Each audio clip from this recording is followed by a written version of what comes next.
All right, so this is episode 14 of the Battle of Ohio podcast. Two very different sets of feelings in the Bengals and Browns fan base right now. In Cleveland, Yeah. there's this sense of hope, optimism, excitement that the Browns are going to make the playoffs for the first time in 18 years. And in Cincinnati, it's bad. It's bad. The sky feels like it's falling. There weren't a lot of expectations about this year, but still the worst possible thing happened. Joe Burrow tore his ACL and his MCL in his left knee. He's going to be out for the year after undergoing reconstructive surgery. We already knew he was going to be out for the year, but we know now what the issue is, and we know now what the recovery process is going to look like. So just hoping and praying that Joe can come back 100% next year without any of the physical or mental blocks that we saw from our last quarterback who suffered this kind of injury, Carson Palmer. But man, even though the Bengals season is still over, I'm still here because the show must go on and the Steelers still suck. The Steelers still suck, by the way. And I'm going to try not to smile. If I'm smiling, it's not because of the Joe Burrow injury, because I am a huge fan of Joe Burrow. I've probably been a fan of Joe Burrow longer than most of y'all people. I like Joe Burrow since he was in high school, and he won his state championship in Columbus, Ohio, at the state championship in 2014 with the Athens Bulldogs. I went to that game with my roommates. I'm never going to forget the first time I seen Joe Burrow play. He looked phenomenal that game. The game was in Columbus that year because they were renovating the stadium in Canton, and he looked phenomenal. He went to Ohio State. Always been a fan of his. Great family. Met his mother. Great dude. I haven't really met him, but I've seen him play. His dad was the defensive coordinator of OU when we were there. Great people. Even that's all. I met him once. That's it. I don't got anything to say. So I don't. So if I'm smiling, it's not because Joe Burrow got injured. It's because the Browns are 7-3 for the first time in 20 years. Yeah. And I am just ecstatic about that. And now y'all are pretty much, I wouldn't say guaranteed because mathematical. No, I'm not saying guaranteed. I ain't saying that. No, but I will say that y'all are likely to make the playoffs now for the first time in 18 years. So for the half of the people who watch this podcast who are Browns fans, at least half of Ohio has something to smile about. It's a tale of two cities. Yeah. Welcome to the Battle of Ohio podcast, where we follow the revival of the historic rivalry between the Cincinnati Bengals and the Cleveland Browns.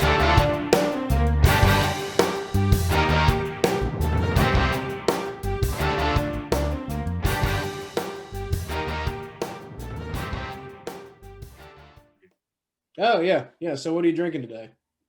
Today, I am, yesterday I drank the last of the Mad Tree, and today I am drinking actually just some good old-fashioned vodka.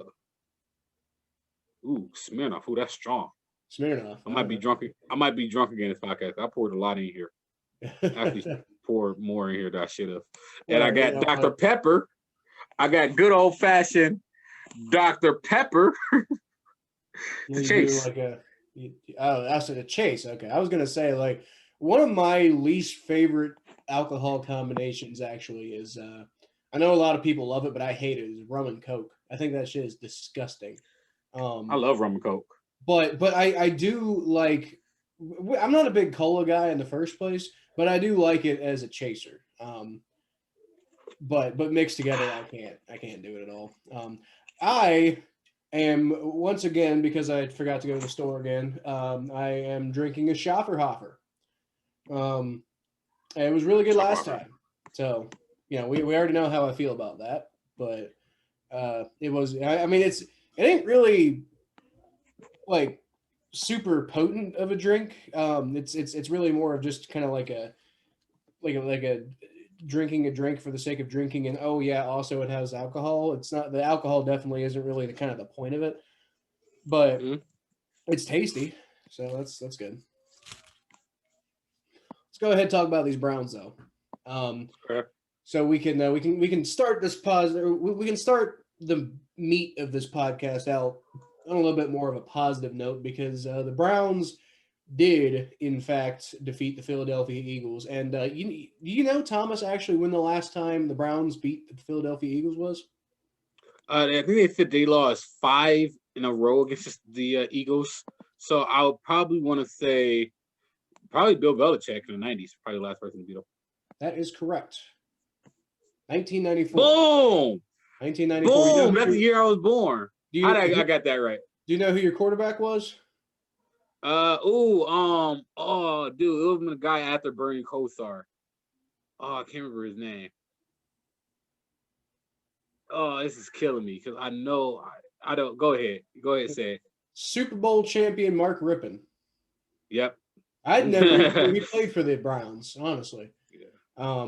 And and this will really date. I mean, if Bill Belichick and Mark Rippon don't date it already, what'll really date the last time that the Browns beat the Eagles is the fact that the head coach of the Eagles, when the Browns beat them 26-7 back in 1994, the head coach was Rich Kotite. Damn. I don't know if you know a whole lot about Rich Kotite, but he is consistently ranked. If you look at like any list of like the worst head coaches of all time, Rich Kotite is very often number one on that list. He was mainly known as being an awful coach for the Jets, but he was the coach of the Eagles for a while, and he did an awful job there too. Yeah, I mean, Bill Belichick freaking probably would have done better if, Art Mandel didn't decide to move the whole team out of Cleveland and, just pretty much hosted the franchise. They had the best coaching staff of all time. And Art Mandel just ripped our whole coaching staff up and just moved the team to. You had Nick Saban as your You had Nick Saban as your defensive coordinator. And like, come on. He wasn't a very good head coach in the NFL, but yeah, he's definitely a good man. They had Nick Saban and Bill Belichick. We had Nick Saban and Bill Belichick wearing Browns colors. And you had instead of us letting I forget who was that. Who? Man. Art Mandel, man, Art Mandel done a lot of stuff. He fired Paul Brown. He got Jim Brown to retire. Anyway, let's actually stick to the negatives, positives. It's a game that is just horrible weather, rainy and windy. I don't know what it is with Cleveland with the Brown Stadium this year. The Brown Stadium has been just hell for opposing quarterbacks and Baker Mayfield for that matter. But the Browns are starting to learn how to play in this weather better. This second weekend, we got Nick Chubb back. Kareem Hunt looks better when Nick Chubb plays. And the Eagles actually have a really good rush defense. And they actually stopped the Browns from running for over 30 yards in the first half. It wasn't until the second half of the Browns players just started jumping over the Eagles players, literally. Like, they started to explode. But also, one thing that the Browns started to do is a lot of people who are overly critical about Baker Mayfield, it's starting to bite them on the butt. Because, like, people like me been telling y'all, look, Baker Mayfield could pass that ball. Baker Mayfield could pass that ball. So you guys think that Baker Mayfield was trash. And he did miss those 2 passes in the he did miss 2 passes for 2 touchdown passes in the end zone. So he did miss those 2 passes. But other than that, Baker Mayfield, he destroyed the Eagles in the play action. In fact, he had 2 plays where he just flipped the ball 50 yards downfield, accurate pass in the rain, and right to his receiver twice because they loaded up the box. It was like, oh, Baker Mayfield can't throw. He said all the things that the ESPN guys, all the things the radio guys are saying. They was like, hey, just load the box on this guy. He can't throw. Let him beat you with your arm. Well, guess what happened? He beat you with his arm. You load the box. You try to stop Kareem Hunt, Nick Chubb. Turns out we do have a franchise quarterback. And that's what Baker Mayfield is doing. And we are 7-3 because of Baker Mayfield, not just because of the offensive line, not just because of Nick Chubb, not just because of Myles Garrett and Denzel Ward, not just because of Kareem Hunt, but because Baker Mayfield is also making the right plays. And on top of all of that, in these 3 games that have been horrible weather, bad wind, 50-mile-per-hour wind and rain, Baker Mayfield only has 1 turnover, and it was a fumble that from when he got hit from behind. That's it. That is it. 1 turnover. He played 3 really clean games. I can't get mad at him at that. I can't get mad if you're not turning the ball over. I will say that I did get a chance to watch this game. There are a couple of these Browns games I haven't been able to watch just because I've been so busy trying to do other things, trying to make Bengals analysis, trying to watch specific games that I'm really interested in. But this morning I did get a chance to watch the whole Browns game, and my analysis of it is you're right. Baker Mayfield is not making critical mistakes right now, and that's huge for the Browns because what the Browns need Baker Mayfield to be is they don't need Baker Mayfield to be – basically they don't need Baker Mayfield to be Joe Burrow. The Bengals need Joe Burrow to be Joe Burrow, but the Browns do not need Baker Mayfield to be Joe Burrow. They need Baker Mayfield to be a great game manager, somebody who can make the right throws that he needs to make and doesn't make big mistakes, but they don't need him to be Brett Favre. As much as he seems to kind of want to be Brett Favre sometimes. They just need him to not fuck up. Exactly. That's what the Browns need, and that is what Baker Mayfield gave them this week. Now, I did notice it seemed like he was struggling to really make a huge impact. Like you said, he definitely didn't mess up, but he also didn't really. It seemed like maybe the Browns could have had a little bit better offensive firepower if Baker Mayfield had been really slinging it around the field, had been trying to get like maybe any of his receivers to have a 100-yard game or something like that. I mean, there were a lot of guys who had a lot of who had varying impact, but there wasn't really anybody other than Nick Chubb who had a really big impact in this game. And that's going to work against teams like the Eagles, but that's not going to work against teams like the Ravens and the Steelers. Well, the thing is that I think it's the offensive style the Browns are running. The Browns run a very run-heavy offense. So, they're not – so they're going to run down 1, 2, and 3, sometimes 4. Like, they're going to run. They're going to run no matter what the down is, no matter what the distance is, because the idea of the Browns is to keep on running until you wear down the defense. And the idea is you have 2 phenomenal running backs that's going to wear the hell out of your defense. So the thing, you want to get them as many touches as possible. So even if it's not working, you want to keep on giving them the ball, because what's going to happen is that they're going to completely if you watch these games between Kareem Hunt and Nick Chubb, they get better at the end, not the beginning. And it's because the defense is worn out from playing from rushing. So they're not going to give Baker Mayfield opportunity to play make, because they want to get the Eagles in a 4-minute offense. A 4-minute offense is basically a real ground and pound offense where you run the clock and you wear out the defense. And they want to be able to run a 4-minute offense in the fourth quarter. They don't want to do it the entire game, kind of like the Ravens been doing the entire game. We'll get to them in a minute. But they want to be able to run a 4-minute offense in the fourth quarter. And then when they're able to run a 4-minute offense, and you have, like I said, the opposing team load up the box, that's when the Browns are able to get their opponents in play action. And Baker Mayfield is really good in play action, as we've seen countless times. He's very good in play action. So we need to get Baker Mayfield in play action. I mean, he did miss that one pass in the end zone. It seemed like him and Derek Hodge, that should have been a touchdown, because I think Baker wanted Derek Hodge to go out for play I'm talking about. Yeah. Derek Hodge went in, he went out deep, and instead of him continue, I think Baker wanted to go out, he went in, I guess. He made So that was miscommunication. That should have been a touchdown. So I mean, like other than that, I mean, it is what it is. As long as he's improving every week, I'm good. Well, I'm see, good. that's what you are getting with. That's what you are getting with him. What I think I was really impressed with, though, was the fact that y'all's defense. Now, I mean, you did let the Eagles get 17 points, and a lot of those points did come near the end of the game Yeah. when the Browns were trying to hold on to their lead. Yeah. But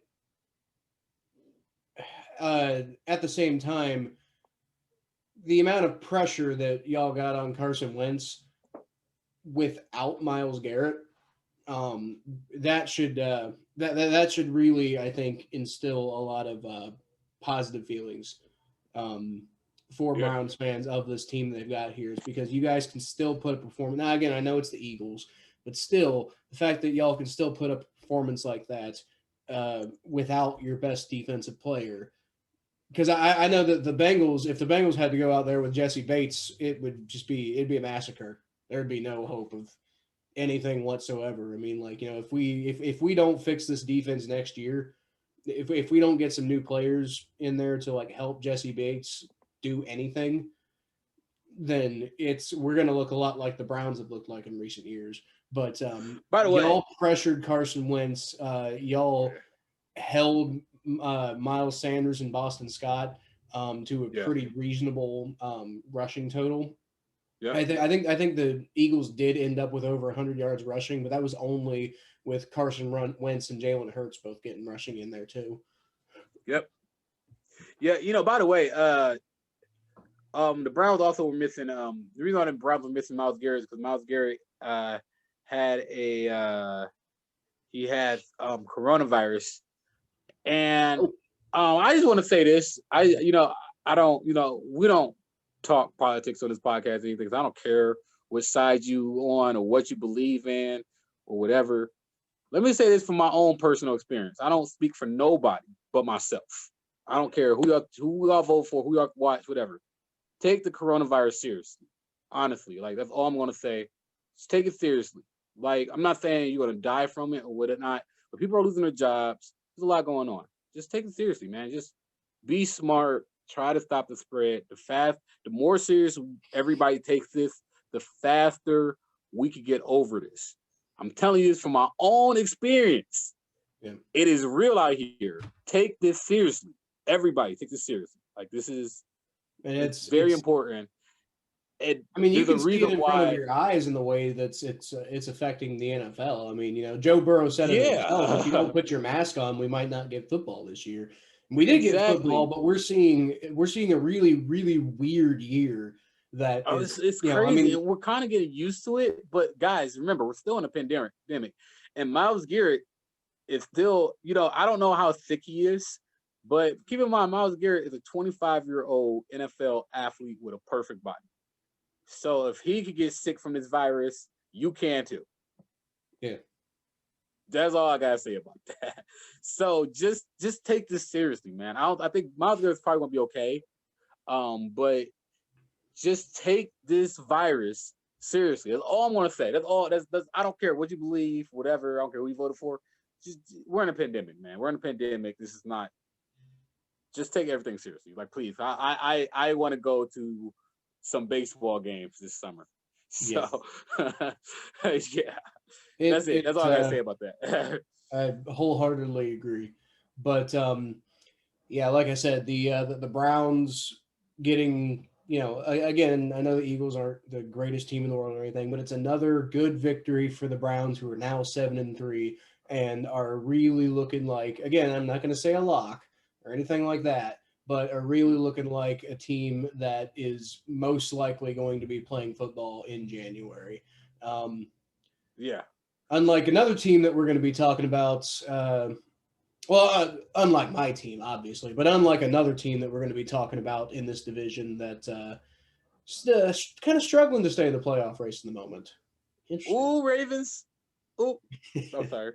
I can edit that out. No, Baltimore. Ooh, Baltimore. Not looking good down there. Baltimore. Not looking good. But anyway, Baltimore. Let's go ahead and talk about this Bengals game, which was looking like it was going to be before Joe Burrow got hurt. It was looking like it was going to be one of those ones where we had to sweat it out and blah blah blah blah blah. But it was looking like we were going to win this one, and I don't know how much that really matters. We would have been 3-6-1, and whoop de doo. But at the same time, like or no, we would have been what was it, 3-5-1? Is that right? Yeah. Yeah, we would have been 3-5-1, which it's like whoop de doo, but at the same time, it still would have been nice. But also now that Joe Burrow's hurt, it's just kind of like I think a lot of Bengals fans are just kind of like, I don't know, man. We shot a reaction video yesterday, and I was very emotional, and I honestly don't even really remember shooting it much at all. Like, I mean, I remember shooting it, but I don't remember hardly anything that I said. It was last night was kind of a blur. It was rough. But I gotta say, I think I may have mentioned something about tanking, and I don't. I've had more time to think about it now. I don't want the Bengals to tank because at the end of the day, we already went and got the franchise savior quarterback guy. We already did that last year. We already tanked for Burrow last year. We don't need to do that again because learning how to win right now is just as important as going and getting any big player. I know everybody wants Penei Sewell, the left tackle from Oregon, and we could talk about how we could talk about how much he could help or how much he may not have the opportunity to help or whatever perspective we want to talk about with that. But before we talk about that, I think it should be noted that tanking just doesn't make sense if you want this team to have long-term success. One guy in the draft, especially with how much of a crapshoot the draft can be, I mean, it's like, if you're going to get the big, surefire franchise quarterback type guy, then, I guess if you've got to go through a complete total rebuild, then I guess, maybe tanking makes sense. But at this point, we already did our tank. And if we can learn to win around Ryan Finley, then we're going to be exciting when Joe Burrow comes back next year. So, I mean, I don't care, if I don't care if we're picking 10th as opposed to 3rd next year. I would still like to see us win as many games as we possibly can going through the rest of the season. And as much as I don't personally really have any faith in Ryan Finley to put together any sort of excitement for this team, I will be 100% behind him, as I think you all should too. Yeah. You said yesterday on the podcast, we talked about we both said that we believe that they should, well, you tweeted it that you believe they should fire Zach. I think they should fire Zach Taylor. I'm going to kind of go back on that a little bit. I think that I was a little more reactionary. But let me say this. I think that like you said, tanking is never a good thing. You guys still have a lot of games to play. You guys still have a lot of young players on this team. Right now for the Bengals is finding your core. So you got your quarterback. Your quarterback's Joe Burrow. You have these two young receivers who have a lot of potential in Tyler Boyd and T. Higgins. I am a huge fan of T. Higgins. I love T. Higgins. Hold up, let me show you. You have T. Higgins and Tyler Boyd. And I am personally a huge fan of both of them. I think T. Higgins, he had a lot of potential. I think T. Higgins would be one of the best receivers in the league. I think he could very possibly be one of the best receivers in the league. When you look at his route running ability, he runs routes so cleanly. Like when I watched that Bengals Browns game, I enjoyed watching T. Higgins. T. Higgins is just such a magnificent route runner. He does it so clean and he does it so persistently and is great for quarterbacks, especially a young quarterback like Joe Burrow. So right now for the Bengals, it's about them developing the rest of their core so they can identify the players that they want to move on with so they can build around Joe Burrow. So that means identifying T. Higgins, identifying Tyler Boyd, identifying Joe Mixon, and identifying who on the offensive line do we need to get rid of and who do we need to keep so we can build this team going forward. And I need the general manager of the Bengals, and I need Zach Taylor, and I need Mike Brown to pay attention to the rest of this year because the rest of this year is our audition. It's our audition to see who's going to be moving on forward with the new Bengals era and who's going to be left behind. That's what this is. So, Look, I know I said last night, I tweeted out Bengals need to fire Zach Taylor. I don't still believe that. It was very tough, hard to process kind of thing that happened, and I don't actually believe anybody in particular deserves direct blame for what happened. It's like, what ended up happening was Michael Jordan pancake blocked Jonathan Allen into Joe Burrow's knee, and he just happened to be getting pressure from I believe Montez Sweat on the other side, and essentially dude got pancaked in between a guy who was being pancaked by Michael Jordan. So it was honestly a freak thing that happened, and I don't think Yeah. anybody personally directly deserves blame for this. However, I will say that, like I said, I don't think Zach Taylor needs to be fired. I think that was an overreaction on my part, and it wouldn't really help with this team going forward. Um, However, who does need to be fired is Randy fucking Bullock. That are, I believe Peyton Manning one time described Mike Vanderjagt as, I think he got drunk and did something stupid, so it's a little bit different circumstance. But Peyton Manning described Mike Vanderjagt as our idiot kicker, and I don't know if Randy Bullock is, I don't know if it's fair to call Randy Bullock an idiot because he's a terrible kicker, but he is a terrible kicker. Look, man. Like, I mean, this guy is known for only really seeming to be able to like put together runs of being good at kicking when it's really not that important. But for the most part, in clutch moments, he never comes through. This week in particular, 4 points before the half was over, 4 points were taken off the board. We could have, I mean, we were winning at the half 9-7, but we could have been winning at the half 13-7, which I mean is a slightly better lead, but enough that would have mattered. And yet Randy Bullock starts the game by missing a 34-yard field goal on the Bengals' very first drive.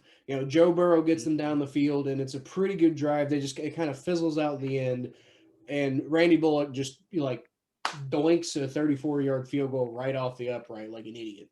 And then the very the very next drive was a fumble, and so that sucks. But the very next drive after that, they went and got a touchdown. And yet again, Randy Bullock, this time it was 33 yards. It was a point after attempt. It was the extra point. Doink. And then at the end of the half, the Bengals are driving a little bit, but really can't get a whole lot going. They do manage to get Randy Bullock in position to attempt a 58-yard field goal. Now, under normal circumstances, I would not go out and say, "Oh, you are a terrible kicker. You can't even hit a 58-yarder." It's like, okay, 58-yarder, that's a very tough, difficult thing to hit. Normally, I wouldn't criticize too much over that. But at this point, you've got to redeem yourself for missing 2 short kicks, super short kicks that any kicker should easily make. And so if you're gonna at least be known as the guy who can kind of turn things around and come through and make these amazing things, and you can't even do that. So in the first half, there's an entire touchdown worth of points that Randy Bullock left on the board, or let's left not off forget the the board. missed kick against the Chargers. Let's not forget the missed kick. Let's not forget the missed kick against the Chargers. I mean, I'm not even bringing the rest of the season or the rest of his entire career into this. I'm just saying. It was so bad. Is proof, and we got y'all's old kicker Austin Seibert. We got him on the roster. Yeah, he's been inactive every single week, but I don't know why y'all use him. I don't understand either. We had Jake Elliott in 2017 or 18 or something like that, and I understand that was Marvin Lewis, and Marvin Lewis made a bad decision to keep Randy Bullock in favor of Jake Elliott. But it's another example of the fact that we have a better kicker on the roster. What are you doing, Bengals? Why is Randy Bullock still the kicker? I'm getting sick and tired of seeing this guy go out and kill our season every time that he takes the field. I don't get it. I really don't understand why this guy continues to get chance after chance after chance. Because if I had the kind of efficiency at my job that Randy Bullock has at his job, I would have been fired years ago. I wouldn't be doing this podcast because I'd be working at Amazon or something. Why is Randy Bullock not working? My dad actually texted me yesterday, and he said Randy Bullock, future Walmart greeter. Well, is that I'm not even sure if he'd be good at that job. I mean, well, maybe he would be, because you don't have to kick anybody out. You don't have to do any kicking if you're a Walmart greeter. You just have to welcome. Hey, everybody and their mamas be able to shop look than that dude, because he come to look at the receipt and he just miss. Well, he's just completely oblivious the whole time, like shiny. It's hard to be a kicker, man. Yeah, it is hard to be a kicker. And nobody's going to talk about it because everybody is distracted by Joe Burrow's injury. So Randy Bullock's going to get away with this one again. But holy crap, man. It would just, for me, it seems like it would be a disservice to being a Bengals fan if I didn't talk about Randy Bullock and his absolutely atrociously bad first half against the Washington football team. That, by the way, even in the terrible loss that we had where we couldn't generate anything after Joe Burrow, the final score, I believe, would have been 16-20.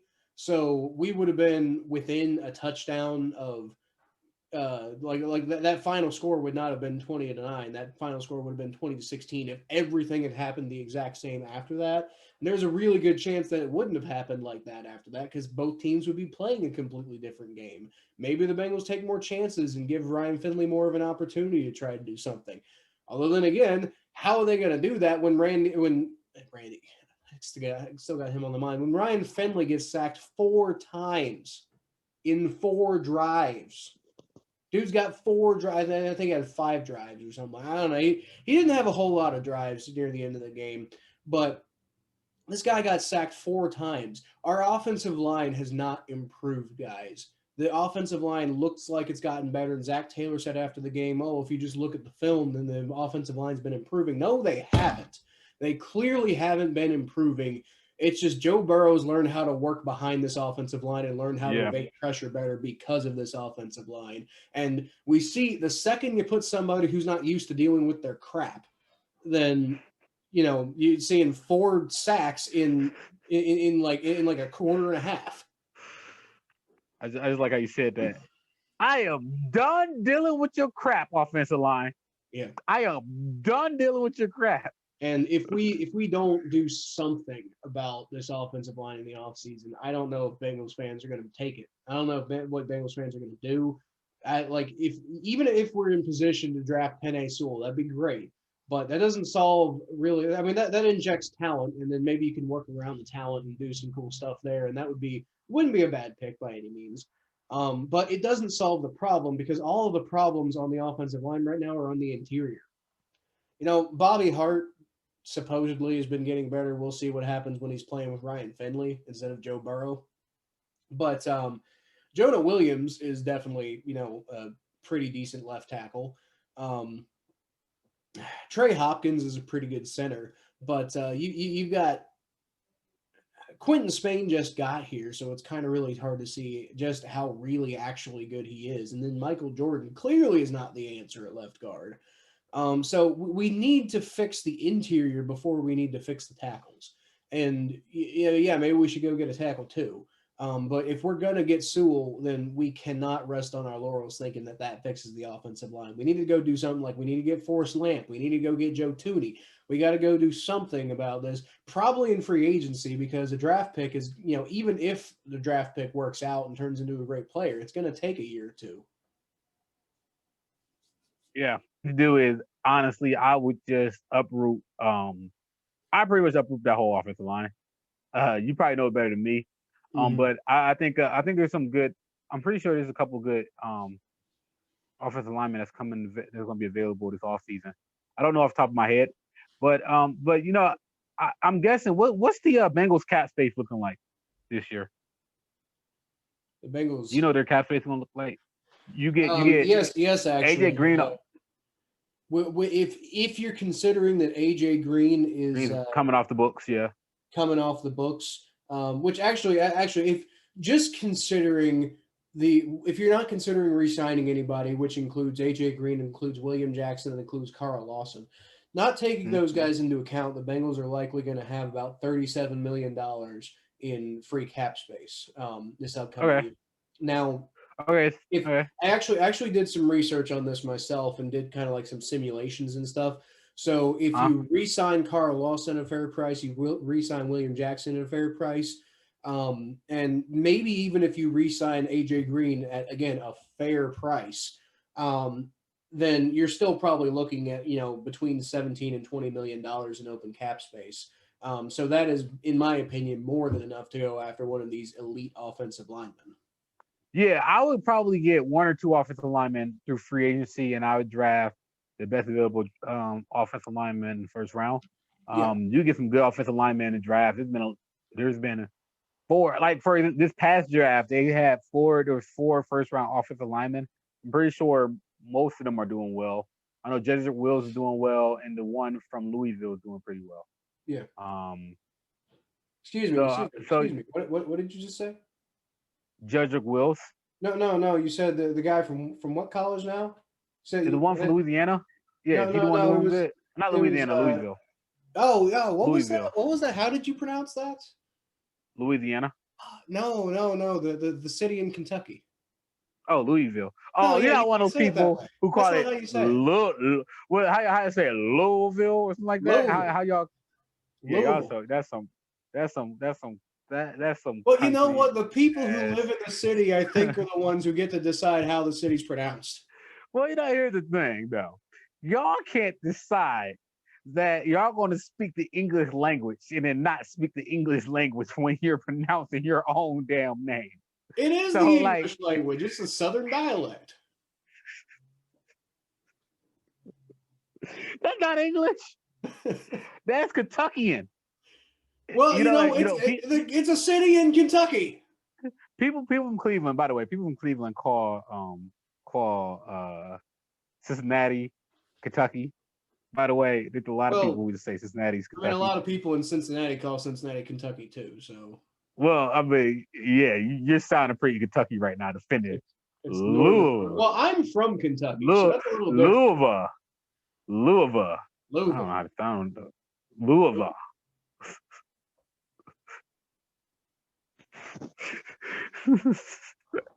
I'm sorry. Anyway, back on topic. You were talking about some guy from Louisville. The offensive lineman from Louisville. I'm pretty sure he's doing well right now, and a lot of other offensive linemen in the draft are doing well, and so it's pretty. There should be more talent in the draft this year for offensive line, and you guys probably had the first pick of the litter, so you should be able to find hopefully a franchise offensive lineman that can protect Joe Burrow. Yeah, I think so. I think if we do what you said and we go get a guy who is like an elite interior or something like that, like a couple, at least one, maybe two really, really good offensive linemen in free agency, then I'm totally cool with Penei Sewell. That's fine. Just go get the best offensive lineman available and develop him and then use him when he's available and when he's, ready to, make a big impact. But I'm just saying I don't want to I'm just saying I worry about bringing in Penei Sewell and expecting that that's just going to solve all the problems because, guys, we already have a left tackle. I know we can maybe push him to right tackle. I know some people are saying he's, maybe potentially could, kick inside or something like that. But, man, he's best at left tackle. So if you're not using him at left tackle, then you're not getting as much potential out of him as you could. It's like trying to play Andrew Whitworth at guard. It's like that's not where he's best suited. Yeah. Oh, man. Every single time I just look at this Joe Burrow injury, dude. It breaks my heart. I'm not even a Bengals fan. Hmm. Like, man, like it is just like on your. There's probably people freaking out in Cincinnati right now. I know how people are. They're emotional. People get real emotional and stuff like this. They're probably saying like, "Oh, Joe Burrow, this is so typical Bengals. Joe Burrow's off for the. Oh my God, I can't believe this happened." Like, let me. Bengals fans, just relax. It'll be okay. It'll be okay. I promise y'all, it'll be okay. I remember when Yeah. Kyrie Irving. I remember in the finals, in 2016 finals, Kyrie Irving. Not 2016 finals, 2015 finals. The Cavs took the Warriors to overtime. And Kyrie Irving, he busted his knee, and everybody kind of freaked out. Cavs took the Warriors to 6 that season and ultimately lost. Kevin Love got his shoulder torn out. Just heart wrenching. That was the worst because you're literally in the finals. You're literally in the finals, and your best player get hurt. Well, outside LeBron James gets hurt, and they come back. They come back next year and they win a championship. They all come back next year and win the championship. So I mean, just keep that in mind. Injuries happen in sports, and sports injuries happen. They do. And if there was any time in history, I think, to get an injury like this, now's the time, because it's like, Bengals fans might, I haven't seen a lot of this happening, but I'm sure at least the older Bengals fans will remember and likely compare this injury to Greg Cook's injury. Basically the Bengals' first franchise quarterback way back in the day. He was, supposed to be like, the greatest thing of all time, greatest thing ever, franchise, the big franchise quarterback who's going to lead us to greatness. And yeah, I'm sure all of this is sounding familiar. He actually went to UC as a quarterback, so he was a local kid too. And he ended up tearing his rotator cuff. And back then, they didn't have the kind of surgery to, like nowadays. It sounds like, oh, he tore his rotator cuff and he couldn't come back from that. Like, but back in the '60s, back in the '70s, like the late '60s, early '70s when this happened, they didn't have the kind of medical advancements to bring a guy back from something like that. Nowadays, when a guy tears his ACL in the NFL, he's expected to come back. He's expected to come back, and and maybe not always 100% expected to be just as good as he was, but at the same time, if he's not as good as he was after the injury, people consider that as like a criticism. It's like, oh, well, after the injury, he wasn't as good anymore. And it's like at one time, people be thinking, oh, yeah, well, he tore his ACL, dude. Like, what do you expect? But nowadays, the recovery processes are so down to like, a really good science that, basically expecting anything other than Joe Burrow to come back after the injury and be as good as he was is it would be weird to think that a guy like Joe Burrow is not going to come back and be as good as he was. So it's just like right now it's back to playing the waiting game. Same thing we were doing before when we knew we were getting rid of Dalton and we knew that we were probably going to draft Joe Burrow. It's basically just waiting for Joe Burrow to get back in there now. I'm sorry, I'm doing like free stuff with my camera because I'm trying to like hold it and just take Corona seriously, guys. Yeah. Because I literally had to uproot myself from take Corona seriously. Cannot stress that enough. Yeah. People probably thinking like I'm crazy. I'm like, no, I'm not. But okay, what's what happened to you? Anyway. Can we talk about you had something you want to talk about? No, I'm good. Okay. I'm done. We pretty much talked about this for the last 2 days. Well, we did a whole reaction video on this, and now we got a lot of content on this. I don't got nothing I haven't said in the last 2 podcasts. I'm personally in a much better state to talk about it now than I was yesterday, but I also, I felt like, showing people like a Bengals fan's real raw reaction to what happened might be something interesting, but I definitely was not in the best mental state of mind to be talking about that yesterday. But anyway, let's. Yeah, but I wanted that raw reaction on camera personally.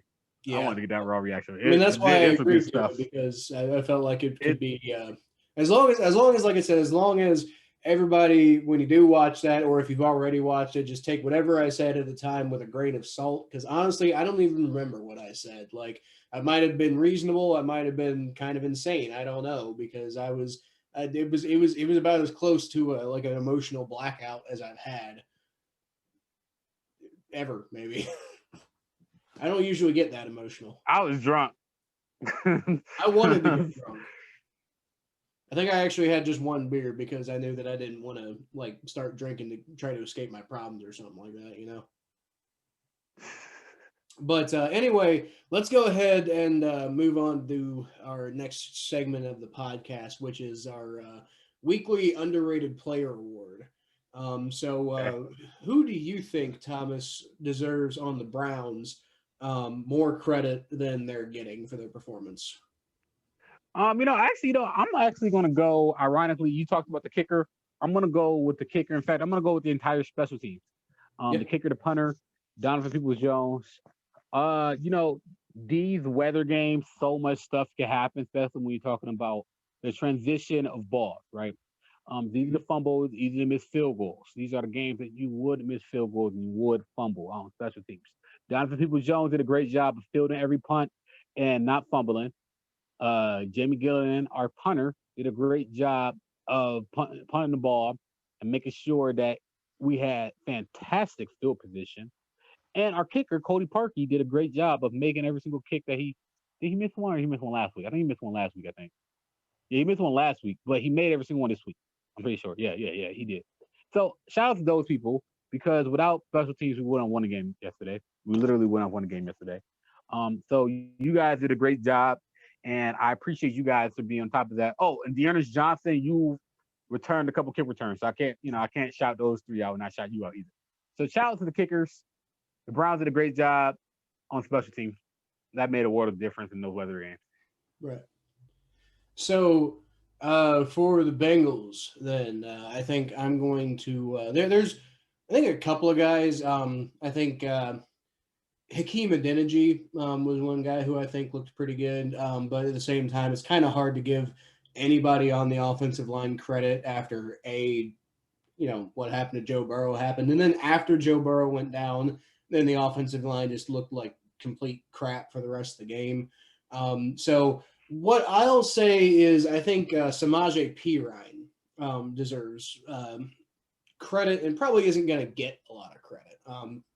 This is a guy who was going up against his former team, the Washington football team, where he was a former, I think very briefly, but he was a starter for Washington.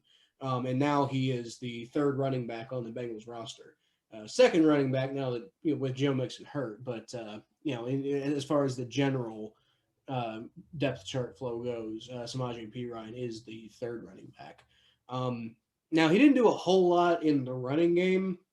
He did a little bit better than Giovanni Bernard in terms of I think he had about the same number of yards, but he had more. He had fewer carries, so he did a little bit better on each individual run. I think he ended up with about 4 yards per carry, which isn't too bad for a running back who's getting multiple carries. But what I really want to highlight for him is his ability as a pass blocker, which is one thing that the Bengals have been utilizing more and more in the absence of Joe Mixon. Is the running backs operating as pass blockers to when they do come in and they do operate on a passing play, which generally is an empty backfield for Joe Burrow. Yeah. But fullback. Yeah, and so they kind of play that sort of lost role of a fullback, in that they do a lot of in the Bengals' current system, they're doing more blocking than you would really expect out of a running back, at least as pass blockers. And Samaje Perine actually graded out. I believe it was actually the best grade of any Bengals player the entire game. It was actually an 86.1 pass blocking grade for Samaje Perine, which is by far and away the best pass blocking grade. The next best was actually Giovanni Bernard, another running back at 78.5. But I don't think anybody else even got in a grade over 80. Maybe Jesse Bates did because he always does. But let's actually see. Yeah, Jesse Bates did as a tackler. And also so did Von Bell and Mackenzie Alexander. So I'm wrong about that actually, but on the offense, and Brandon Wilson got a 90 overall. Wow. But anyway, yeah, quite surprised by Samaje P. Ryan. What? I think he seems quite surprised at that. Like, oh, Brandon Wilson got a 90 overall. Oh my god. Brandon Wilson's a nobody. They got a 90 overall. Well, a 90 overall defense. Everybody knows Brandon. Brandon. Yeah, Brandon Wilson. Ryan. The Bengals sixth round draft pick from like 7 years ago, who pretty much only comes in as like a kick returner these days. Sometimes. That's great. But he did get a 90 defensive grade, and good for him, I suppose. But I don't know, maybe he should get the underrated player of the week. But I still think Samaje P. Ryan, for what he was able to do as far as a pass blocker this week, should not go unnoticed. So good on you, Samaje. Congratulations, Samaje. You won the underrated player of the game on this podcast. In a devastating Bengals loss. Sorry, I've been drinking. Damn it. Okay, so let's go ahead and wrap this podcast up with a quick look at the state of the rest of the AFC North. Ain't really a whole lot to talk about as far as the Steelers go. They keep playing bad teams and they keep winning, and they're 10-0. And I'm sick to my stomach about it, but there's not really a whole lot to talk about. They're not interesting. They're just winning and not playing super great in the process, but still winning. Yeah. The Steelers are probably going to finish they're probably going to finish like 15-1 or 14-2, which is crazy because like they're losing the first round of the playoffs. The Chiefs or the Steelers, depending on who loses the first game, might have to play in the wild card round. One of those two teams might have to play in the wild card round, which is just nuts to think about. So that is. They might lose Thursday, but nothing to say about the Steelers. But those Ravens. Oh, Baltimore. Baltimore, you know. Baltimore. Baltimore, you know. Oh my God. The Baltimore Ravens are not a playoff team as of this podcast. As of the most recent game that the Ravens played, they are not a playoff team. That's not to say that they won't make the playoffs. That is to say, right now, if the playoffs started today, they would not be in the playoffs because they lost to the Tennessee Titans and the Indianapolis Colts upset the Green Bay Packers. Can I say it? Can I say it? The Ravens will not be a playoff team this year. I'm calling it. Let's just go ahead and say it. They about to fall off a cliff. Because, look what's going to happen, right? So you guys, the Baltimore Ravens just lost to the Titans, right? So that just happened. Now they got to face the Steelers on Thursday night. Short week. You're not winning that game, Baltimore. In fact, this is one game I'm actually rooting for Pittsburgh. I hate saying that, but Pittsburgh is going to. And then you know what's going to happen? In 2 weeks, my Cleveland Browns will come in with a knockout punch, and they are going to be hunting for blood. Monday night in 2 weeks, that is your funeral, Baltimore. The Browns are going to end y'all.